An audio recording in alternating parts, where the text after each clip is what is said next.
Good afternoon, everyone. This is Donato with DXE Properties. Today, we're going to go through a case study of my first development project. We're going to go through some of the challenges, the project itself, where it was located, why I decided to do it, the design and construction of the project, and as well as some deal economics, which I'm sure you'll be looking forward to. If you have any questions or comments after watching the video, please comment below and I will try and answer all questions. I will hold nothing back. So what was the project? My first development project was a project in the town of Hastings-on-Hudson in New York. It was an old warehouse building that was partially demolished, was not being used at all whatsoever. You could see that on the picture on the left. I acquired it in November of 2013. I'd say I acquired it semi-off market. It had been on the market for a while. The owner took it off market and was going to attempt to develop him himself when I came along. I paid approximately $475,000 for the site. For those of you not in the New York area, sounds like a lot of money, but it wasn't so much money for where this is located. The sale was in August of 2015. These were 4 townhouse units. All were built and sold. And how did I raise the money? I put in my own money, but more importantly, I raised money from friends and family that we could go through a little later. So some of the challenges that I ran into doing my own development site. First, it was a difficult seller. Like I said, he had it on the market for a while. He took it off the market and was planning to develop this himself when I came along. He was a difficult guy to work with.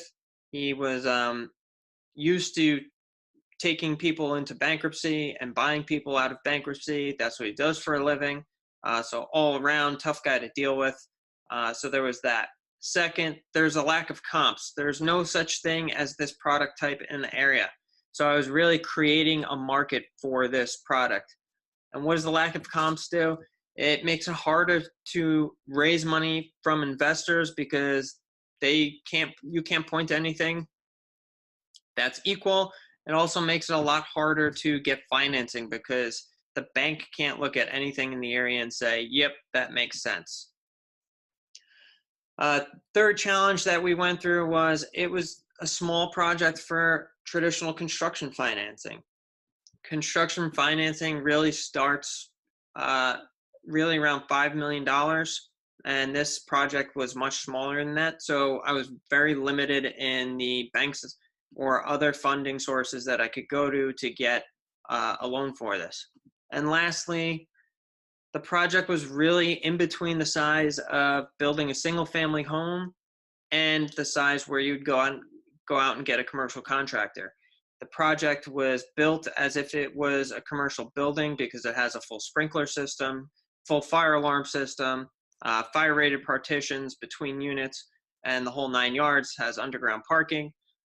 But just the size of it made it tough for the commercial contractor, whereas a home builder is not used to all the regulation around attached units like this.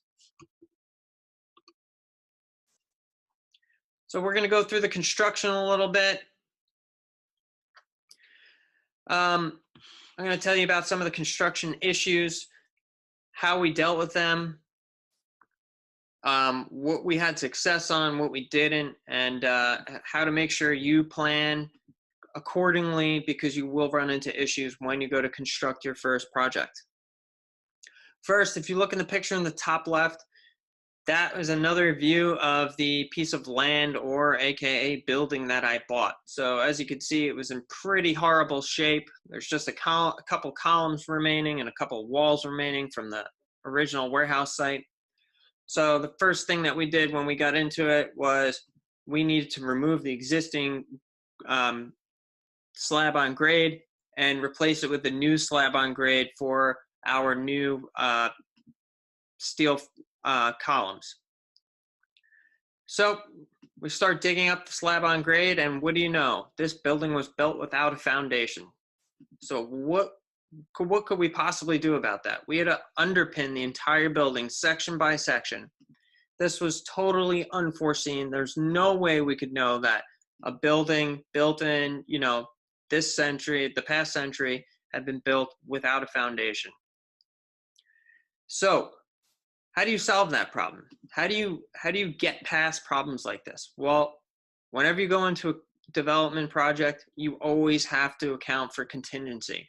A lot of people like to think that, they're going to spend X amount of dollars on constructing a building, and they've seen other buildings get constructed for that much money, and that's how much it's going to cost. You don't need a contingency. Well, that's how you're going to get yourself into trouble. Luckily, we had a healthy contingency for this project. We didn't want to use it in the beginning of the project and the foundations, but we had a contingency that we could tap into for issues exactly like this. So always, always, always give yourself a healthy contingency. I'd say if you have drawings and specs, still give yourself 10%. What were some other things that we ran into? We had a lot of difficulties getting sign-offs. So this was a small village outside of New York City. They weren't used to, townhouse / apartment construction. Building like this hadn't been built in, last 5-10 years in the village. So they were very difficult in getting sign-offs. This really slowed the construction process down and made it very frustrating. We had times when we had the framing up, but we couldn't get a framing sign-off because the building inspector was going through and just looking at little small things that he wanted us to change.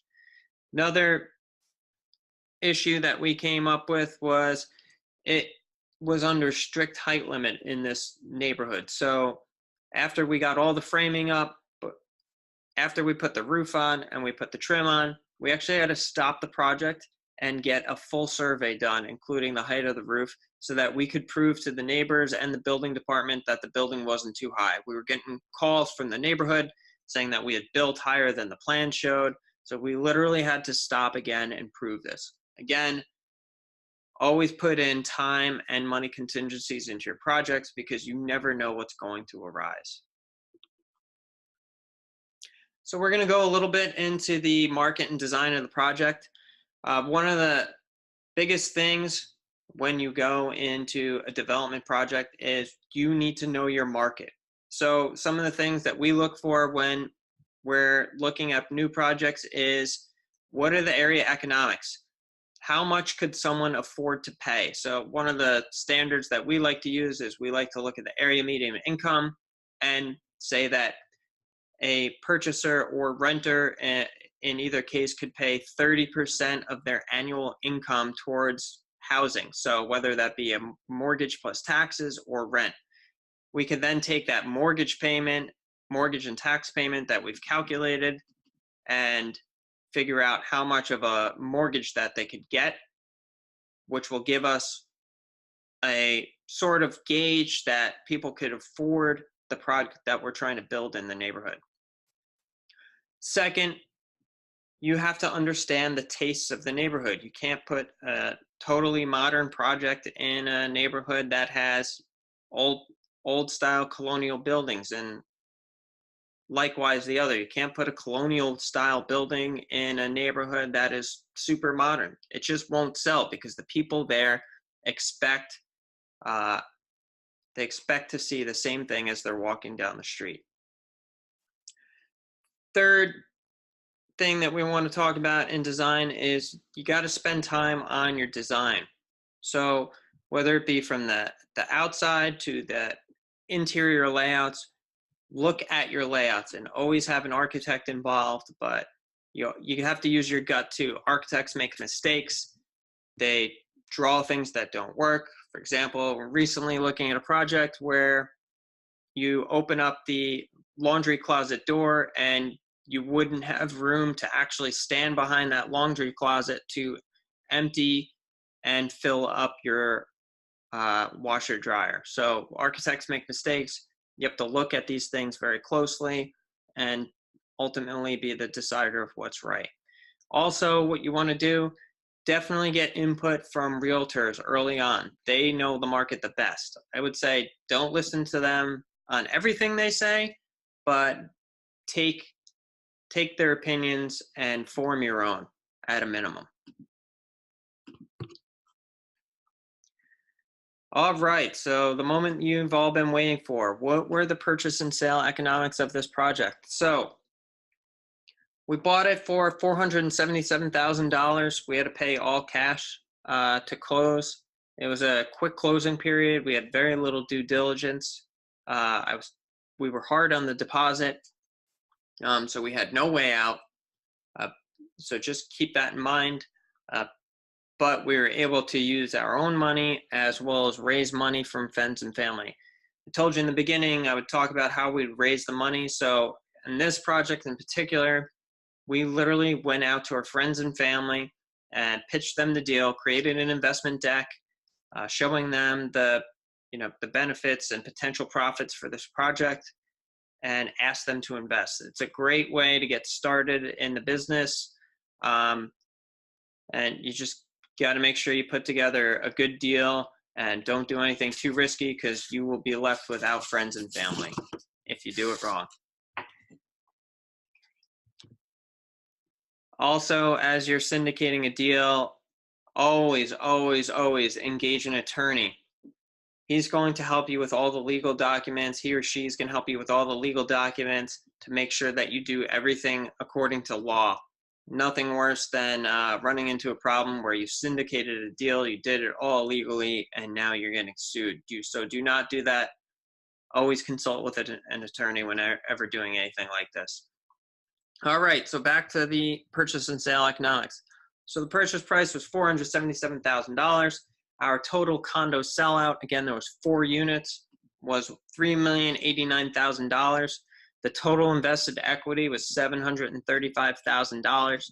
We got a construction loan of $1.45 million, and we had a total construction cost and project cost, including the land, design cost, soft cost, permit cost, of $2.705 million. So what did that equal? That gave our partners a net return of over 41% in 18 months. That's right, 41% in 18 months. Annualized, that's a 27% return. It was a great deal for everyone that was involved.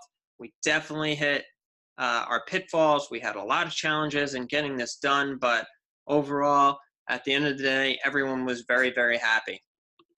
So if you guys haven't done so already, please subscribe to our channel. If you have any questions or comments, please leave questions and comments below.